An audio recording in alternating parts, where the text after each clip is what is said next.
يا صباح الخير. بعد الفيديو اللي عملته كنت بتكلم فيه على البيتكوين وان هو وهم، ناس بتشتري وهم من وهم لوهم. جالي بعد التعليقات ان دوت لا دي التجارة الالكترونية الحديثة والعالم كله هيمشي كده والدنيا. العالم مش هيلحق يمشي، مش هيلحق الحقيقة العالم يمشي كده ولا حاجة، انما ده وهم فعلا. رؤوس الاموال العالمية بتسيطر على الناس وعلى اموال الناس بالطريقة دي لأسباب سياسية وأسباب تانية مالية. إنما في حاجات كتيرة وهمية بتحصل في العالم، من ضمنها البيتكوين، من ضمنها التجارة والمضاربة في الذهب والفوركس والكلام دوت.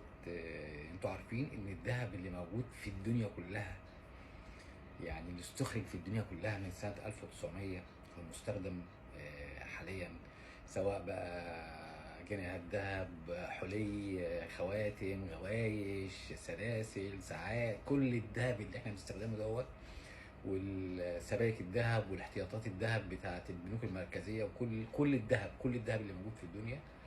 عارفين قد ايه؟ حوالي 260 ألف طن. 260 ألف طن يعني تقريبا حوالي 3 تريليون دولار.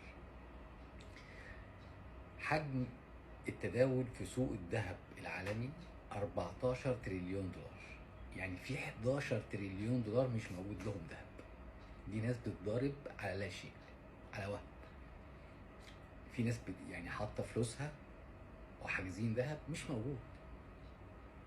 دي عمليه من عمليات النصب اللي بتنصبها رؤوس الاموال العالميه في الموضوع، انك انت بتخش تضارب وده يكسب وده يخسر وده يقوم على ذهب مش موجود. فتخيل ان انت لو دوت اتضح في يوم من الايام او الناس كلها حابه تاخد الذهب بتاعها، مش موجود. فانت بتتاجر في وهم. رؤوس الاموال العالميه وخصوصا الامريكيه بتبيع الوهم للناس، وللاسف الناس بتجري ورا الوهم ده. مفيش حاجه اسمها تضارب في بورصه. البورصه مش معموله عشان تضارب، البورصه معموله عشان الناس اللي معاها فلوس بكميات صغيره تقدر تدخل تشتري اسهم في شركات فيبدا يكون لها ربح كل سنه. هي دي البورصه معموله عشان كده، مش علشان ان احنا نبيع النهارده ونشتري بكره ويطلع ترامب يقول لنا خبر النهارده فالاسهم تنزل وبعدين نشتري وبعدين الاسهم تطلع. ولعب كل ده لعب نصب على الناس، كل دوت بيضيع فلوس الناس، وده الفلوس الحقيقيه وبيديها في ايادي ورؤوس اموال نصابه. فالناس ما تتخيلش او تتوهم ان البيتكوين حاجه حقيقيه. لا، دي حاجه مش حقيقيه. يطلع بقى ذكاء صناعي، يطلع ذكاء او ايه بقى، في الاخر القيمه مش موجوده. حاجه ملهاش قيمه، مفيش قيمه، مفيش حاجه تمسكها بايديك، مفيش قيمه. فلا، البيتكوين مش حقيقي، وهم.